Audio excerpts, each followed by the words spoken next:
हम chapter number 8 पढ़ने जा रहे हैं जर्नल। और जर्नल के बारे में आज जो भी हम बातें करेंगे, जो भी हमें टॉपिक कवर करना है, वो टॉपिक मैं लिख के लेके आया हूँ। जर्नल बेसिक, जर्नल की डेफिनेशन, उसके फीचर, एडवांटेज और डिसएडवांटेज। हमें आज ये 5 बातें पढ़नी है। जो पहला टॉपिक है हमारा, वो हमारा है जर्नल बेसिक। मैं यहाँ पे आपको जर्नल पढ़ाऊँ इससे पहले मैं आपको कुछ बेसिक बताना चाहता हूँ, जिससे कि आपको जर्नल पढ़ने में बहुत ज़्यादा हेल्प हो जाए। ठीक है जी। सबसे पहले हम जानते हैं कि एक जो बिज़नेस होता है, उस बिज़नेस के अंदर बहुत सारे काम होते हैं, मल्टीपल काम होते हैं बहुत सारे, जैसे परचेज़ करना, सेल करना, कैपिटल लगाना, डेटर से पैसे लेना, क्रेडिटर से पैसे लेना, है ना, और बहुत सारी चीज़ें हैं। हमें बिज़नेस में बहुत सारे काम होते हैं, और ये जितने भी काम होते हैं, इन सभी कामों को हम अकाउंटेंसी के अंदर काम नहीं बोलते, हम इन्हें ट्रांजैक्शन बोलते हैं। ठीक है जी। बिजनेस में जितने भी काम होते हैं उसे हम क्या कहते हैं? ट्रांजैक्शन कहते हैं। ठीक है। और ये ट्रांजैक्शन हमारी 2 प्रकार की होती हैं, 2 टाइप की होती हैं। ठीक है जी।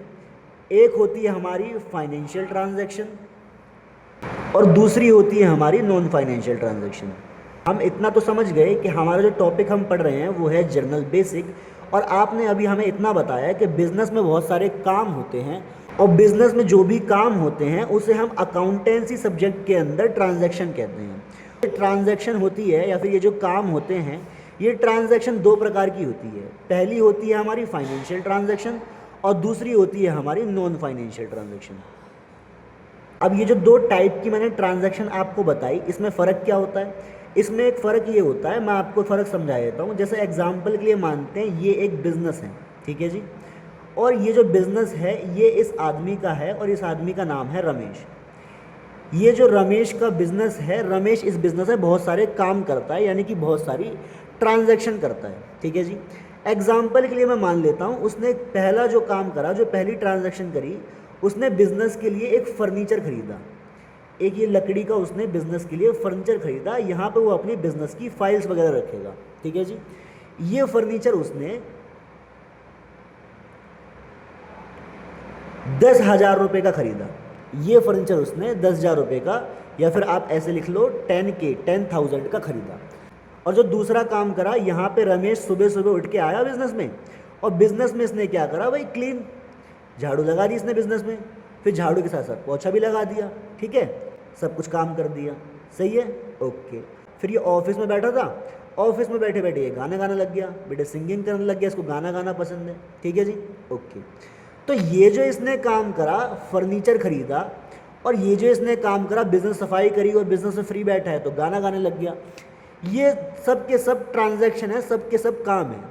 पर ऐसी ट्रांजैक्शन जिससे वो पैसे कमा रहा है, या फिर जिसमें पैसे का आना जाना इन्वॉल्व है, या फिर जिस पैसे से रिलेटेड है, या जिसके थ्रू वो कभी ना कभी पैसा कमाएगा, उसे हम कहते हैं फाइनेंशियल ट्रांजैक्शन। ठीक है जी। और नॉन फाइनेंशियल ट्रांजैक्शन, जिसकी वजह से वो तो पैसा कमाने के लिए नहीं कर रहा है, और ना वो किसी तरीके से पैसे से रिलेटेड है। ठीक है जी। मतलब अगर मैं इतना कहूँ, जो एक्टिविटी बिजनेस के फाइनेंस से रिलेटेड है वो फाइनेंशियल एक्टिविटी है, और जो एक्टिविटी बिजनेस के फाइनेंस से रिलेटेड ना हो वो नॉन फाइनेंशियल एक्टिविटी है। ठीक है जी, इतना हमें समझ में आया? ओके। अब एक लिंक बनाते हुए चलते हैं कि बिजनेस में बहुत सारे काम होते हैं, वो जो भी काम होते हैं उसे मैं ट्रांजैक्शन कहता हूँ। और ये ट्रांजैक्शन या फिर काम 2 प्रकार के होते हैं। पहला फाइनेंशियल ट्रांजैक्शन, और दूसरा होता है non financial transaction. Financial transaction मतलब जो बिज़नेस में आप पैसे कमाने के लिए, या बिज़नेस के पैसों से रिलेटेड होता है, जिसमें पैसे का आना जाना लगा रहता है, जो बिज़नेस के फाइनेंस से रिलेटेड होता है, कुल मिला के जो बिज़नेस एक्टिविटी हम कह सकते हैं। ठीक है जी। अभी आप कहो कि यार ये बिज़नेस एक्टिविटी है, मैं बिज़नेस में बैठ के गाने गाता हूँ, ये बिज़नेस एक्टिविटी है, तो वो तो अच्छा नहीं लगेगा ना।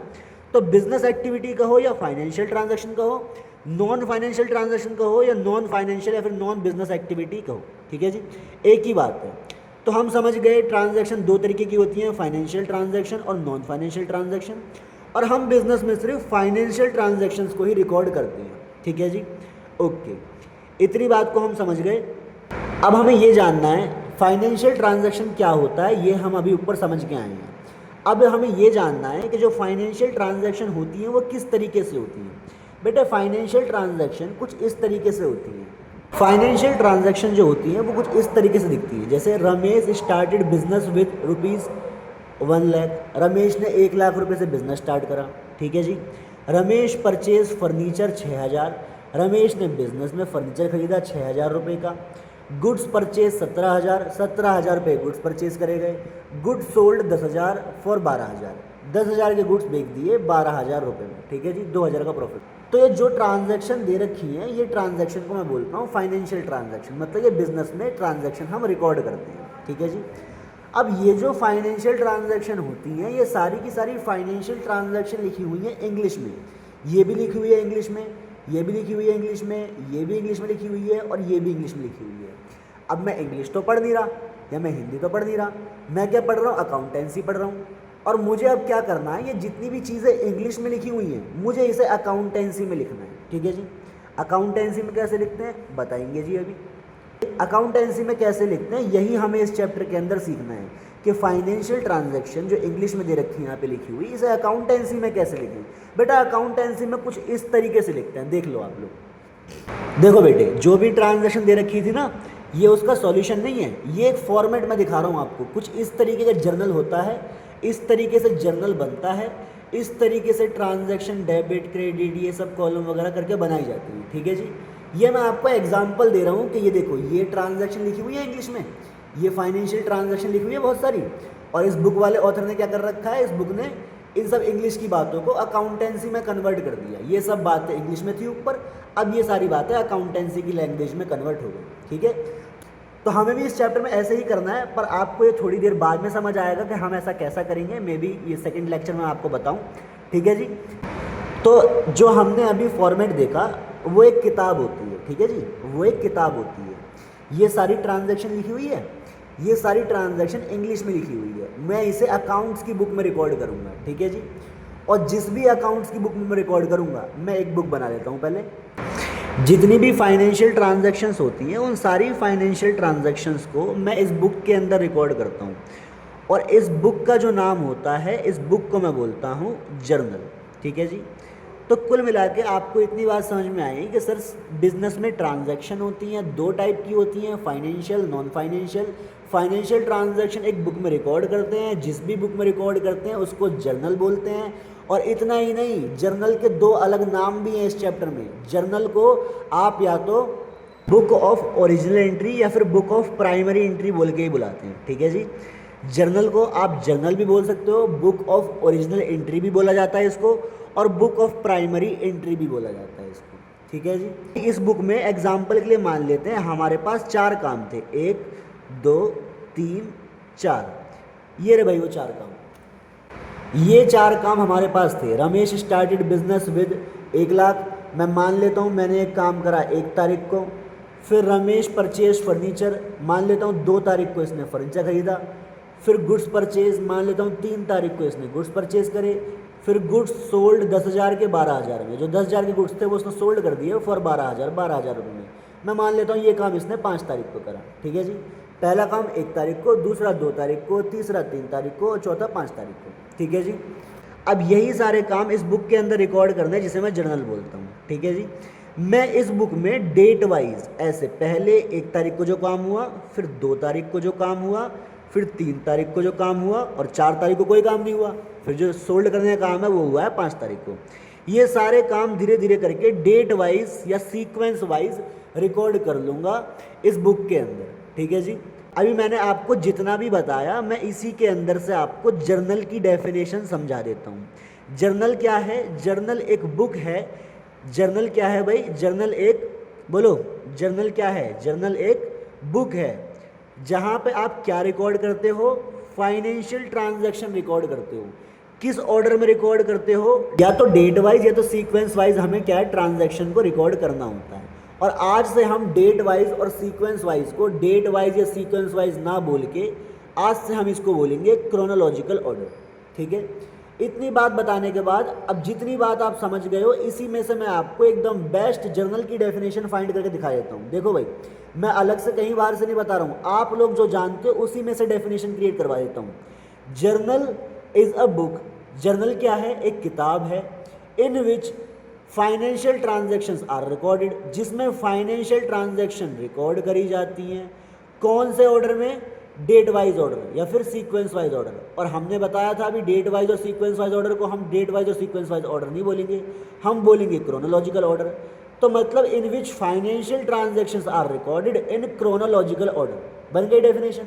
Journal is a book in which financial transactions are recorded in a chronological order. ठीक है जी, हो गई जर्नल की डेफिनेशन करेक्ट। अब बस एक बार इसको लिख देते हैं और एक बार पढ़ के इसको खत्म करते हैं।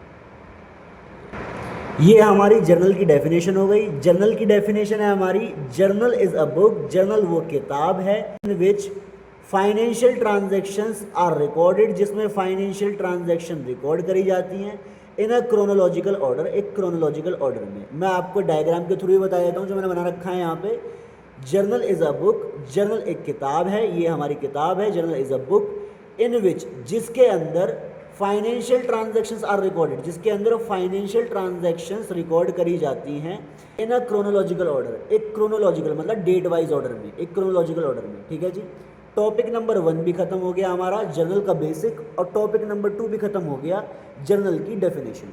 अभी चलते हैं हम अपने टॉपिक नंबर 3 की तरफ, जर्नल के फीचर की तरफ। मैं आपको जर्नल के फीचर बताऊं इससे पहले मैं आपको ये बता देता हूं कि फीचर वर्ड का मतलब क्या होता है। ठीक है जी, फीचर वर्ड का मतलब होता है किसी भी चीज़ के बारे में कुछ बातें, किसी भी चीज़ के बारे में कुछ बातें। तो हम किसके बारे में बातें करने वाले हैं? फीचर मतलब बातें, किसके बारे में बातें करने वाले हैं? जर्नल के बारे में कुछ बातें करने वाले हैं। फीचर मतलब कुछ जानकारी, तो जर्नल के बारे में जानकारी, कुछ बातें, कुछ कमेंट हम जानने वाले हैं जर्नल के बारे में। ठीक है जी, और आपको कभी भी एग्ज़ाम में जर्नल के फीचर पूछे या फिर जर्नल के कैरेक्टरिस्टिक्स पूछें या फिर जर्नल का नेचर पूछें, और आपको कभी भी एग्ज़ाम में जर्नल के फीचर, नेचर या कैरेक्टरिस्टिक्स कुछ भी पूछ ले, ये तीनों एक ही बात होती हैं। आपको जो मैं अभी आंसर लिखवाने वाला हूँ उसमें आप फीचर पूछे तो भी वो पॉइंट्स लिख सकते हैं, एकदम सही होगा। कैरेक्टरिस्टिक्स या फिर नेचर, इन दोनों में से कोई भी पूछे तो भी आप वो पॉइंट्स लिख देंगे, एकदम सही आपका आंसर होगा, उसमें कोई दिक्कत वाली बात नहीं है। ठीक है जी, पहली बात हमने जानी कि फीचर मतलब उसके बारे में कुछ जानकारी, उसके बारे में कुछ बातें, ये फीचर होता है। दूसरी बात हमने जानी कि फीचर, कैरेक्टरिस्टिक्स और नेचर ये तीनों सेम हैं, इसका आंसर तीनों का सेम होगा। ठीक है जी, अब बातें करते हैं जर्नल के फीचर के बारे में। मैं पहले इन बातों को लिख लेता हूँ, फिर आपको ईजी लैंग्वेज में अच्छे से धीरे धीरे इन बातों को समझा दूंगा। ये कुछ बातें हैं जो मैंने जर्नल के बारे में लिखी हैं। यहाँ पे हमने बेसिकली 4 पॉइंट्स लिखे हैं। मैं इसको और भी बड़ा कर सकता था आंसर को, पर एग्ज़ाम के पॉइंट ऑफ व्यू से आपके लिए इतना काफ़ी है। अगर आप इतना पढ़ के भी आंसर लिख देते हो, ये चीज़ याद रखते हो, तो लिए इतना आंसर इनफ है। ठीक है जी, पहला तो जर्नल के बारे में देखो। अब जर्नल के बारे में फीचर मतलब जर्नल के बारे में बातें, और फीचर, नेचर, कैरेक्टरिस्टिक्स एक ही बात होती है। तो जर्नल के बारे में कुछ बातें हैं, कुछ फीचर्स हैं, वो हम जान रहे हैं। जर्नल के बारे में पहली बात करते हैं। क्या बात करी हमने लिखा कि day to day transaction. Day to day transaction मतलब जो डेली काम होते रहते हैं, डे टू डे ट्रांजैक्शन मतलब जो डेली काम होते रहते हैं, आर रिकॉर्डेड, वो रिकॉर्ड होते हैं in chronological order, chronological order में। देख लो भाई, day to day transaction are recorded in chronological order. क्या ये बात आपको जर्नल के बारे में करी हुई बात लग रही है? अगर लग रही है तो हाँ बच्चों, ये एक फीचर है किसका? जर्नल का। या फिर कह दो कि ये एक बात है जर्नल की, या फिर कह दो कि ये एक फीचर है जर्नल का। ठीक है जी, जर्नल का पहला फीचर क्या होता है? Day to day transaction are recorded in chronological order. ये इसके बारे में पहली बात करी है। ठीक है जी, किसके बारे में करी है? जर्नल के बारे में। तो ये जर्नल की बात हो गई, मतलब जर्नल का फीचर हो गया। सही है, आगे चलते हैं। आगे है, it is also known as book of original entry. इसे बुक ऑफ ओरिजिनल एंट्री भी कहते हैं। अब सर ऐसा क्यों? हमें ये डाउट ऊपर भी आया था पर हमने आपसे पूछा नहीं। हम ये डाउट आपसे यहाँ पूछते हैं कि it is also known as book of original entry. इसे बुक ऑफ ओरिजिनल एंट्री क्यों कहते हैं? बेटे इसको बुक ऑफ ओरिजिनल एंट्री इसलिए कहते हैं क्योंकि ओरिजिनली बिजनेस में सबसे पहले यहीं पे ट्रांजैक्शन को रिकॉर्ड करा जाता है। इससे पहले हो सकता है कई बच्चे अकाउंटिंग इक्वेशन या फिर कुछ और पढ़ के आए हों, सबसे पहले ओरिजिनली जो आप मेन बिजनेस करते हो सबसे पहली बुक ही उसमें जर्नल होती है। तो इसलिए ओरिजिनली सबसे पहले यहाँ पे ट्रांजैक्शन रिकॉर्ड होती है, इसलिए इसे बुक ऑफ ओरिजिनल एंट्री भी कहते हैं। और क्योंकि सबसे पहले यहाँ पे ट्रांजैक्शन होती है इसलिए इसे बुक ऑफ प्राइमरी एंट्री कहते हैं। ठीक है जी, ओरिजिनली सबसे पहले यहाँ पे एंट्री होती है इसलिए बुक ऑफ ओरिजिनल एंट्री, और क्योंकि सबसे पहले एंट्री होती है इसलिए इसे book of primary entry. Primary का मतलब होता है पहला, सेकेंडरी का मतलब दूसरा, टेरिशरी का मतलब तीसरा। खैर, बुक ऑफ प्राइमरी एंट्री क्यों कहते हैं इसे? क्योंकि सबसे पहले इसी बुक में बिजनेस में एंट्री होती है, या फिर ऐसा कहते हैं रिकॉर्डिंग होती है। ठीक है जी, सही है बात, okay.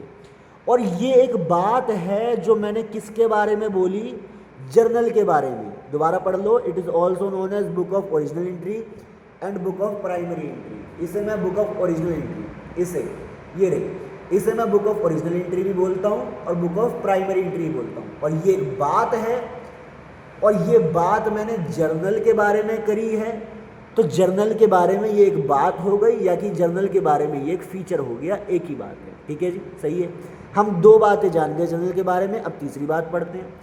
It records both the aspect, ये दोनों एस्पेक्ट रिकॉर्ड करता है ट्रांजैक्शन के, पहला डेबिट दूसरा क्रेडिट। अब सर इसका मतलब क्या हुआ? बेटे ये तो वैसे मुझे आपको आगे बताना है, पर फिर भी आप लोग ज़्यादा डाउट में ना हो, इसलिए मैं आपको थोड़ा सा बता देता हूँ। एक प्रिंसिपल होता है जिसको हम कहते हैं डुअल एस्पेक्ट प्रिंसिपल। उस प्रिंसिपल के अकॉर्डिंग कोई भी काम होता है, कोई भी ट्रांजैक्शन होती है ना, उसके दो पहलू होते हैं या फिर उसके दो नज़रिए होते हैं। ठीक है, वो एक नज़रिया होता है डेबिट, दूसरा नज़रिया होता है क्रेडिट। एक तरीका होता है उस चीज़ को देखने का डेबिट, और एक तरीका होता है क्रेडिट। ठीक है जी, उसके दो एस्पेक्ट होते हैं, first is debit, second is credit. ठीक है जी, उन दोनों एस्पेक्ट को जर्नल रिकॉर्ड करता है। ये इतनी बात बोली है, तो ये एक बात है, और ये बात जर्नल के बारे में है, तो ये जर्नल की बात बन गई, ये जर्नल का फीचर बन गया, कुछ भी कह लो। ठीक है जी, अगला चलते हैं। अगला लिखा हुआ है जर्नल शोज कंप्लीट रिकॉर्ड, लिखा था मैंने यहाँ पे, इसको डिटेल्स कर लेना। Journal shows complete details of transaction. Journal complete detail show करता है ट्रांजैक्शन की। क्यों? क्योंकि बेटा एक ट्रांजैक्शन के कितने एस्पेक्ट होते हैं, कितने नजरिए होते हैं? दो एस्पेक्ट होते हैं, और ये कितने रिकॉर्ड करता है? बोथ रिकॉर्ड करता है, डेबिट भी और क्रेडिट भी। इसीलिए अगली बात मैंने बोली कि journal show complete detail of transactions. Journal complete detail show करता है ट्रांजैक्शंस की। ठीक है जी, ये हमने पढ़े फीचर ऑफ जर्नल। अभी अगले टॉपिक की तरफ चलते हैं, इसको कंप्लीट करके। Advantages of journal. Advantages, journal बनाने के क्या क्या एडवांटेजेस हैं हमें, वो अभी पढ़ने हैं हमें। ठीक है जी, पहला लिखा है हमारा प्रोवाइडिंग अकाउंटिंग डेटा इन क्रोनोलॉजिकल ऑर्डर। बेटे अगर ऐसा मानो कि हमारे पास बहुत सारी जर्नल एंट्री होती, 1 2 3 4 5 6 नंबर ऑफ जर्नल एंट्री है, और उसको मैं ला के ऐसे ही कहीं भी कोई भी एंट्री किसी भी पेज पे लिख देता हूँ, तो फिर क्या होता, मेरे को ढूंढने में टाइम लगता कि यार ये वाली एंट्री कहाँ है, वो वाली एंट्री कहाँ है। पर जर्नल तो कौन सी बुक है? जर्नल वो बुक है जो डाटा कैसे रिकॉर्ड, डाटा मतलब इन्फॉर्मेशन कैसे रिकॉर्ड करती है, इन क्रोनोलॉजिकल ऑर्डर। क्रोनोलॉजिकल ऑर्डर का मतलब डेट वाइज, पहले 1 तारीख का काम, फिर दूसरी तारीख का काम, फिर तीसरी तारीख का काम, फिर चौथा, इस तरीके से, या फिर सीक्वेंस वाइज, पहले पहला काम, दूसरा काम, तीसरा काम, चौथा काम, ऐसे रिकॉर्ड करती है। जो पहला फ़ायदा है, जो पहली एडवांटेज जर्नल से हमें मिलती है, वो ये है कि प्रोवाइड अकाउंटिंग डेटा इन क्रोनोलॉजिकल ऑर्डर। सर अब ये बात आप हमें समझाओ कि ये फ़ायदा कैसे हुआ? ये जो आपने पढ़ा कि provide accounting data in chronological order, ये बात फ़ायदा कैसे है? जर्नल से होने वाला फ़ायदा, जर्नल की किताब बना के मिलने से जो एडवांटेज है, ये जर्नल का एडवांटेज कैसे हुआ? बेटे जर्नल है, जर्नल हम कैसे बनाते हैं? क्रोनोलॉजिकल ऑर्डर में। क्रोनोलॉजिकल ऑर्डर में बनाते हैं तो आप समझो क्रोनोलॉजिकल ऑर्डर का मतलब होता है डेट वाइज और सीक्वेंस वाइज। अगर कोई चीज़ डेट वाइज और सीक्वेंस वाइज है तो आप डाटा को अच्छे से पहचान पाओगे ना। यहाँ पे पहली तारीख का काम ये है, दूसरी तारीख का काम ये है, फिर तीसरी तारीख को ये काम हुआ है, चौथी तारीख को ये काम हुआ है। आपको बार बार ढूंढने की ज़रूरत नहीं पड़ेगी, आपको वो डेट देखनी है, वो डेट को सर्च करना और आपको वहाँ का काम मिल जाएगा। ठीक है जी, पहला फ़ायदा है क्रोनोलॉजिकल ऑर्डर, कि जर्नल जो है एक किताब है जिसमें डाटा हमेशा क्रोनोलॉजिकल ऑर्डर में रिकॉर्ड होता है। अब नीचे कुछ लिखा हुआ है, इसको मैं पढ़ के आपको समझा देता हूँ। ट्रांजैक्शंस इन जर्नल, यानी कि जो ट्रांजैक्शन होती हैं जर्नल में, आर रिकॉर्डेड, वो रिकॉर्ड करी जाती हैं इन द सीक्वेंस, सीक्वेंस में, और ऑर्डर ऑफ डेट, और डेट के ऑर्डर में। सो इसलिए the data becomes more useful, data जो है, जो इन्फॉर्मेशन है, वो मोर यूजफुल, ज़्यादा ज़रूरतमंद हमारे लिए साबित होता है। ठीक है जी, अगली एडवांटेज है possibility of error is reduced. बेटा एरर की पॉसिबिलिटी, यानी कि गलती होने की, एरर मतलब गलती, पॉसिबिलिटी मतलब संभावना, और रिड्यूस्ड मतलब कमी। गलती होने की पॉसिबिलिटी रिड्यूस हो जाती है, पॉसिबिलिटी ऑफ एरर्स रिड्यूस्ड, गलती होने की, एरर होने की पॉसिबिलिटी रिड्यूस हो जाती है। ठीक है जी, अभी सर ये कैसे होता है, मतलब गलती क्या होती हैं, गलती कैसे कम होती हैं? बेटे ये सब हो सकता है आपको अभी उतना अच्छे तरीके से समझ में ना आए, क्योंकि आप जब बाकी चैप्टर्स पढ़ लोगे और उसके बाद इस वीडियो पर वापस आओगे तो आपको समझ में आएगा कि अरे सर कितनी अच्छी बात बता रहे थे, या फिर ये कितनी आसान बात है। ठीक है जी, मैं अभी आपको बताने की कोशिश करता हूँ। Possibility of error reduce as debit and credit amount are written side by side making verification easy. बेटे एक ट्रांजैक्शन के मैंने आपको बताया था 2 इफेक्ट होता है, मैं इसको लिख के समझा देता हूँ आपको। मैंने आपको बताया था एक ट्रांजैक्शन के 2 इफेक्ट होते हैं, पहला होता है डेबिट और दूसरा होता है क्रेडिट। ठीक है जी, यहाँ पे जो जर्नल चैप्टर है ना उसमें हम डेबिट वाला इफेक्ट भी रिकॉर्ड करते हैं और क्रेडिट वाला इफेक्ट भी रिकॉर्ड करते हैं। 2 एस्पेक्ट हैं, अगर दोनों ही रिकॉर्ड कर लेंगे तो फिर क्या होगा, गलतियों की पॉसिबिलिटी कम हो जाएगी। इसमें हम एक रिकॉर्ड नहीं करते, दोनों रिकॉर्ड करते हैं, जिससे कि हमें पता चलता रहे कि भाई दोनों में 10-10 लिखा है। ठीक है, अगला क्या है, यहाँ पे डेबिट में लिख लिया 10 और नीचे लिख लिया बस 0, एक लगाना भूल गए। तो दोनों एस्पेक्ट रिकॉर्ड होने से हमें ये पता चलता है कि भाई गलती कहाँ पे है, जिसमें भी गलती हो तो ठीक कर देते हैं। ठीक है जी, एग्जाम्पल दे रहा हूँ, ऐसा कोई एकदम डायरेक्ट रिलेवेंस नहीं है कि सर यही होता है, एग्जाम्पल दे रहा हूँ एग्जाम्पल के लिए। ठीक है जी, ओके आगे चलते हैं। आगे क्या क्या रखा है, आगे क्या रखा है भाई, पहली बात तो ये थी पॉसिबिलिटी ऑफ एरर रिड्यूस, गलती होने की संभावना कम हो जाती है। दूसरे में लिखा हुआ है देयर इज लेस पॉसिबिलिटी, ऐसी बहुत कम संभावना है of wrong amount being written on ledger, कि एक गलत अमाउंट लेजर पे लिखा जाए। ओके, अभी इस चीज़ को मैं समझाता हूँ आपको कि ये पैराग्राफ आपसे कहना क्या चाह रहा है। देखो बेटे, एक क्या होता है, एक किताब होती है, अभी तो आपने जर्नल पढ़ा नहीं, फिर भी मैं आपको बताने की कोशिश कर रहा हूँ। ये किताब है जिसके अंदर सारी बातें लिखी जाती हैं, कितने की हमने सेल करी, कितने की परचेज करी, purchase purchase sale, sale sale purchase, purchase purchase sale, फिर सेल और फिर परचेज, बहुत सारे काम करे हमने। अभी क्या होता है, जिस बुक में हम सारे के सारे काम लिख देते हैं उस बुक को हम कहते हैं जर्नल। बेटे फिर अब एक आप बात सोचो, अगर जर्नल में मैं सारी बातें लिखूंगा तो फिर मैं पेज पलट के देखता रहूंगा कि भाई कौन से पेज पे परचेज है, कौन से पेज पे सेल है, वो वाली परचेज कहाँ है। हाँ ऑब्वियस सी बात है, डेट से मेरे को मिल जाएगा कि कहाँ पे वो वाली परचेज, पर मेरे को परचेज और सेल दोनों मैंने एक ही बुक में लिखी हुई है। ठीक है जी, तो मैं सोचता हूँ यार परचेज को मैं उठा के ऐसे उठा के अलग कर देता हूँ। ठीक है जी, और सेल को मैं उठा के अलग अलग बुक में लिख देता हूँ। ठीक है जी, एक बुक मैंने बनाई परचेज की चीज़ें लिखने के लिए, एक बुक मैंने बनाई सेल की चीज़ों को लिखने के लिए, और ये जो मैंने बुक बनाई इन्हीं को, कुछ नहीं ज़्यादा नहीं, इसी को लेजर कहते हैं। ठीक है जी, इन्हीं बुक को हम लोग लेजर कह दिया करते हैं। तो बेटे यहाँ पे जो हम बात लिखते हैं, हर एक बात को लिखने का तरीका हमारा ऐसा होता है कि हर एक बात को डेबिट और क्रेडिट में तोड़ देते हैं। ठीक है जी, फिर वो बात हम लेजर में लिखते हैं। तो लेजर में जब लिखते हैं तो लेजर में लिखने में आसानी होती है। क्यों होती है, क्योंकि लेजर ना एक टी शेप अकाउंट होता है, ये वाली साइड होती है डेबिट और ये वाली साइड होती है क्रेडिट। लेजर होता है ये डेबिट साइड और क्रेडिट साइड। ठीक है जी, तो डेबिट कौन सी साइड पे लिखना है, क्रेडिट कौन सी साइड पे लिखना है, ये साइन देख के हमें आसानी हो जाती है पहचानने में कि हाँ भाई जर्नल से ये चीज़ लेजर में ऐसे ले जानी है, इस साइड ले जानी है। वो सब कैसे होता है मैं आपको बाद में बताऊंगा, अभी आप एक रफ आइडिया लगा के एडवांटेजेस समझ लो। ठीक है जी, इस चीज़ को मैं अच्छे से डीपली एक्सप्लेन करूंगा बाद में जब ये चीज़ें काम में आएंगी। होती है एक्सप्लेनेशन ऑफ ट्रांजैक्शन। बेटे ये मैं आपको समझाऊंगा नहीं, ये मैं आपको डायरेक्टली दिखा देता हूँ। देखो बेटे ये है, ये बेटे जर्नल एंट्री होती है। मैंने आपको बताया था ना, डेबिट एस्पेक्ट में रिकॉर्ड होता है, क्रेडिट एस्पेक्ट में रिकॉर्ड होता है। सर क्रेडिट तो लिखा नहीं हुआ, सब समझाऊंगा, अभी बस देख लो। ये एंट्री होती है डेबिट, ये क्रेडिट। ठीक है जी, इसके नीचे लिखा होता है, भाई कॉमर्स वाले तो समझ जाते हैं, furniture account debit 1500 to purchase account 1500, क्या मतलब होता है इसका। पर नॉन कॉमर्स वाले बच्चे और आप लोग नहीं समझ पाते कि इसका मतलब क्या है।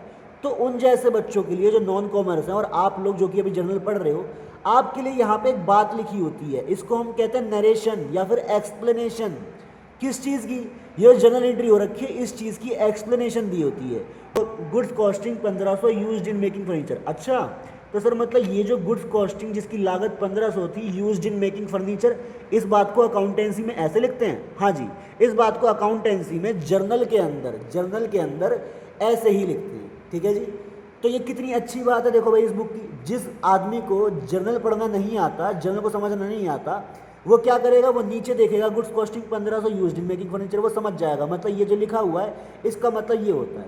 तो भाई ये तो फायदे वाली बात है जर्नल की, ये तो एडवांटेज है जर्नल की, तो मैंने इसको एडवांटेज में लिख दिया। देखो भाई एक्सप्लेनेशन ऑफ ट्रांजैक्शन में लिखा हुआ है along with every journal entry, जैसा कि मैंने आपको दिखाया हर जर्नल एंट्री के साथ रिटन एक्सप्लेनेशन ऑफ एंट्री, एक लिखित में एक्सप्लेनेशन होती है उस एंट्री की, इज ऑल्सो गिवन, वो दी होती है, नॉन एज नरेशन, जिसे हम नरेशन कहते हैं। ठीक है जी, याद रखना इसे हम क्या कहते हैं, नरेशन कहते हैं। ठीक है भाई, चलो इससे पहले कि हम वीडियो में आगे बढ़े चेक कर लेते हैं हम कुछ भूल तो नहीं रहे हैं। मैं आपके लिए क्वेश्चन लेके आया हूँ, journal is also known as, journal को हम क्या कहते हैं, दो नाम और हैं, ये आप मेरे को कमेंट करके बता देना, मैं आगे चलता हूँ। ठीक है जी, अगला है बेटे laser posting of transactions. Laser posting of transaction easy हो जाती है, कैसे इजी हो जाती है मैंने अभी आपको बताया था बेटे। ये जर्नल होता है, देखो ये जर्नल होता है, और जर्नल एक बेस होता है जहाँ पे सारी की सारी एंट्री रिकॉर्ड होती हैं।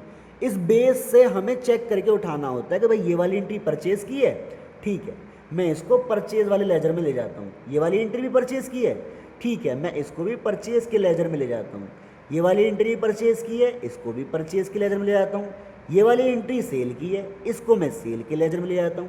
तो ये मेरे लिए एक आधार बन जाता है, ये जर्नल मेरे लिए एक आधार बन जाता है, एक बेस बन जाता है, जिससे कि मैं लेजर पोस्टिंग कर सकता हूँ। ठीक है जी, देखो भाई चौथा फायदा मैंने क्या लिखवा रखा है आपको, चौथा फायदा लिखवा रखा है लेजर पोस्टिंग ऑफ ट्रांजैक्शन में journal is base, journal base है of transferring entry from journal to ledger, entry को ट्रांसफर करने का कहाँ से कहाँ तक, जर्नल से लेजर तक। ठीक है जी, दूसरी बात लिखी हुई है as debit and credit aspect is already identify in journal, जैसा कि डेबिट और क्रेडिट एस्पेक्ट को हम पहले से ही आइडेंटिफाई कर लेते हैं जर्नल के अंदर, it becomes easy to post in journal, in ledger आना चाहिए, it becomes easy to post in ledger, हमारे लिए आसान हो जाता है उसको लेजर में पोस्ट करना। कैसे, मैंने आपको बताया था, देखो भाई एग्जाम्पल के लिए जर्नल है, यहाँ पे आप डेबिट एस्पेक्ट और क्रेडिट एस्पेक्ट को आइडेंटिफाई करते हो, तो ये लेजर के फॉर्मेट होते हैं बेटा, डेबिट और क्रेडिट। तो हमें आसानी रहती है कि कौन सा पार्ट डेबिट साइड पे लिखना है, कौन सा पार्ट क्रेडिट साइड पे लिखना है। आगे आने वाले चैप्टर में आपको बहुत अच्छे से एक्सप्लेन कर दूंगा कि मैं क्या बता रहा था। ठीक है, अभी बताना थोड़ा सा पॉसिबल नहीं है।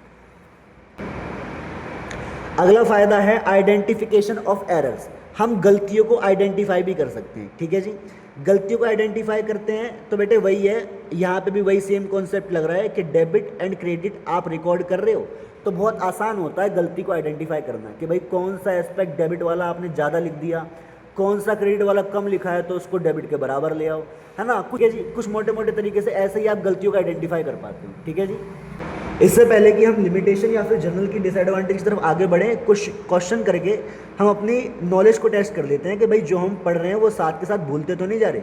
ठीक है जी, दो क्वेश्चन है आपके लिए।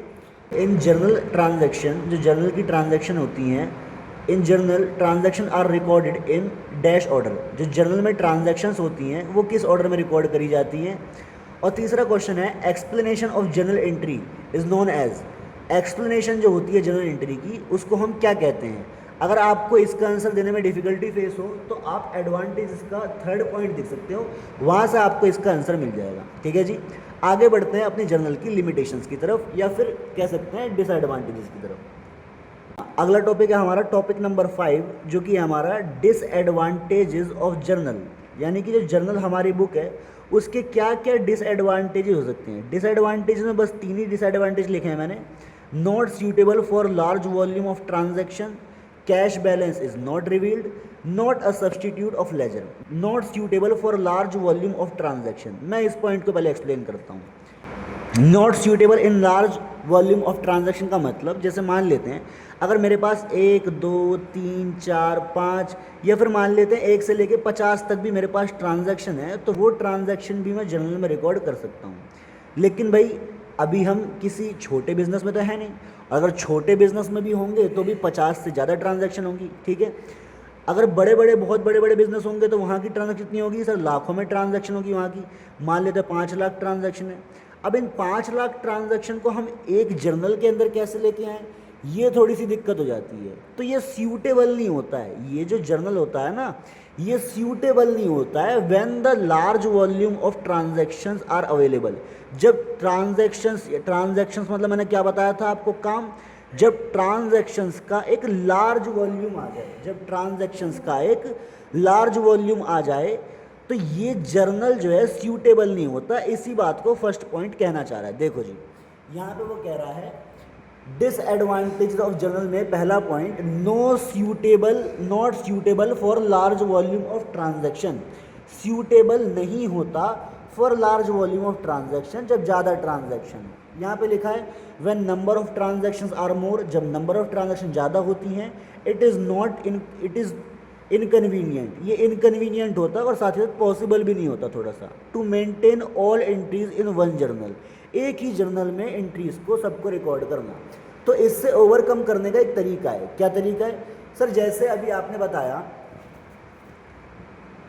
आपने बताया कि एक जर्नल में 5 लाख ट्रांजैक्शन रिकॉर्ड करना पॉसिबल नहीं है। तो सर एक काम करते हैं, हम बहुत सारे अलग अलग जर्नल बना लेते हैं। भाई जिन्होंने जर्नल बनाए थे उन्होंने सोचा था कि एक काम करते हैं भाई, अगर एक जर्नल में ये सब नहीं आ पा रहा तो बहुत सारे अलग अलग जर्नल बनाओ। उन्होंने बहुत सारे अलग अलग जर्नल बनाए थे।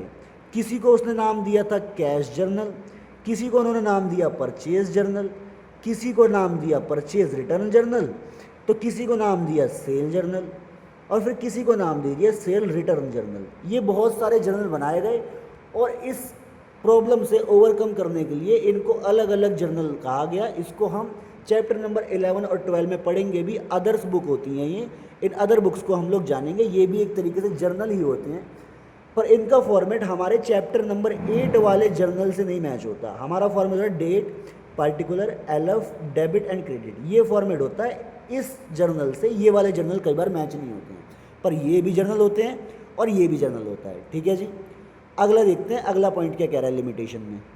अगला है cash balance is not revealed, मतलब जर्नल बुक से हमें कैश बैलेंस रिवील नहीं हो पाता है। कैश बैलेंस रिवील ना होने का मतलब हमें पता नहीं चल पाता है कि कैश का बैलेंस कितना है। जैसा कि आप लोग जानते हो कि भाई जर्नल एक किताब है जिसमें कि मैं सारी की सारी ट्रांजैक्शन ला के लिखता हूँ। जैसे मान लेते हैं यहाँ पे मैंने एग्जाम्पल के ले रहा हूँ, ये जर्नल है और यहाँ पे मैंने लिखा ये कैश की ट्रांजैक्शन है, ये भी कैश की ट्रांजैक्शन है, ये भी कैश की, ये नॉन कैश, ये नॉन कैश, ये कैश, ये भी नॉन कैश, ये नॉन कैश, ये कैश। कुछ कैश की ट्रांजैक्शन लिखी है मैंने, कुछ नॉन कैश की ट्रांजैक्शन लिखी है। जो कैश की ट्रांजैक्शन लिखी है उसमें भी डेबिट और क्रेडिट एस्पेक्ट होगा। फिर उसको मैं जर्नल से कहाँ लेके जाऊँगा? लेजर में लेके जाऊँगा। लेजर में एक कैश का लेजर बनेगा। जब ये कैश का लेजर बनेगा तो इसमें कैश की सारी अलग से एंट्रीज आएंगी। जो ये कैश की एंट्रीज आएंगी, कौन सी एंट्री डेबिट साइड पे आनी चाहिए, कौन सी एंट्री क्रेडिट साइड पे आनी चाहिए, ये बात हमें रूल को देख के लगानी पड़ेगी। फिर ये अकाउंट बनेगा, अकाउंट की हम बैलेंसिंग कास्टिंग करेंगे। एक ये सब प्रोसेस होता है, अभी आपको बताऊंगा चैप्टर में धीरे धीरे। बैलेंसिंग कास्टिंग करेंगे, फिर उसके बाद कुछ बैलेंस बचेगा। जो बैलेंस बचेगा उसे हम कैश का बैलेंस बोलेंगे। तो अगर इस बुक को हम बनाते रहें तो इस बुक को बनाते बनाते हमें पता ही नहीं चलता कि हमारे बिजनेस में कैश कितना है। कैश बैलेंस रिवील नहीं होता। उसके लिए हमें कैश अकाउंट बनाना पड़ता है, कैश का लेजर बनाना पड़ता है, जो कि बहुत लंबी प्रोसेस होती है। ठीक है जी, यही लिखा है मैंने यहाँ पे, cash balance can be known after posting of cash transaction into cash account. जितनी भी कैश की ट्रांजैक्शन होती है उसको जब कैश अकाउंट या फिर कह लो कैश के लेजर में पोस्ट करते हैं तभी हमें कैश का बैलेंस पता चलता है, which is a lengthy process, जो एक लंबी प्रक्रिया है। ठीक है जी, अगला डिसएडवांटेज हमारा not a substitute of ledger. Journal substitute नहीं है लेजर का। जैसे coffee is substitute of tea, coffee substitute है टी की। भाई कॉफ़ी भी नींद भगाती है, टी भी नींद भगाती है, दोनों से नींद नहीं आती। ठीक है जी, तो journal is not a substitute of ledger. Journal substitute नहीं है लेजर का। कैसे नहीं है भाई? देखो जर्नल में क्या फ़र्क होता है और लेजर में क्या फ़र्क होता है। जर्नल एक किताब होती है, एक बुक होती है जहाँ पे कि हम सारी बात आके लिख देते हैं। ठीक है जी, जर्नल एक बुक होती है जिसमें बिजनेस की सारी बातों को रिकॉर्ड करा जाता है। ये है हमारे लिए जर्नल। और लेजर वो बुक होती हैं जिसमें एक चीज़ के बारे में, एक टाइप की ट्रांजैक्शन के बारे में कुछ पर्टिकुलर चीज़ें लिखी होती है। जैसे अगर ये परचेज़ का लेजर है तो यहाँ पे सिर्फ परचेज़ की बातें लिखी हैं। अगर डेटर का लेजर है तो यहाँ पे सिर्फ डेटर के बारे में बातें लिखी हुई हैं। अगर ये फर्नीचर का लेजर है तो यहाँ पे सिर्फ फर्नीचर के बारे में बातें हो रही हैं। ऐसे ही मान लेते हैं अगर ये लैंड के बारे में कोई इन्फॉर्मेशन दे रहा है तो ये सिर्फ ज़मीन के बारे में इन्फॉर्मेशन देगा। अगर ये कैश का लेजर है तो ये कैश के बारे में इन्फॉर्मेशन देगा। ऐसे ही जर्नल और लेजर के बीच में फ़र्क होता है कि जर्नल में इन जनरल आपको सारी ट्रांजैक्शन मिल जाएंगी, सारे के सारे अकाउंट्स आपको मिल जाएंगी। पर लेजर में क्या होता है, लेजर में आपको सिर्फ और सिर्फ उसी चीज़ के बारे में जिसका वो लेजर है वही इन्फॉर्मेशन आपको मिलेगी। तो इसीलिए journal is not a substitute of ledgers, journal substitute नहीं है लेजर्स का, ठीक है जी। हमें लेजर को अलग से ही बनाना पड़ेगा जब हमें किसी चीज़ के बारे में डिटेल्ड इन्फॉर्मेशन चाहिए। तो इसलिए जर्नल का एक और घाटा है कि हम जर्नल को बनाने के बाद लेजर को बनाना स्किप कर दें, ऐसा नहीं कर सकते। हमें जर्नल के बाद लेजर भी बनाना पड़ेगा। It is not a substitute of ledger. यही लिखा हुआ यहाँ पे, information relating to a particular head, कोई इन्फॉर्मेशन जो रिलेट करते हैं किसी पर्टिकुलर हेड मतलब हेडिंग से, लाइक परचेज, फर्नीचर, कोई हेडिंग है, is known after posting of transaction of ledger account. वो पता चलेगी सिर्फ तब जब हम पोस्टिंग कर देंगे लेजर अकाउंट के अंदर, ठीक है जी।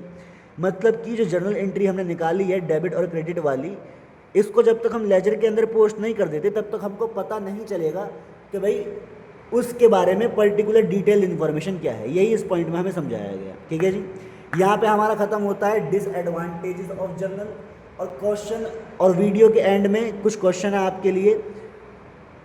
भाई आप लोगों को बताने हैं 2 फीचर्स ऑफ जर्नल, जो 2 मेन इंपॉर्टेंट फीचर है वो बताने हैं आपको। 2 एडवांटेजेस बतानी है और 2 डिसएडवांटेजेस बतानी है जर्नल की, ठीक है जी।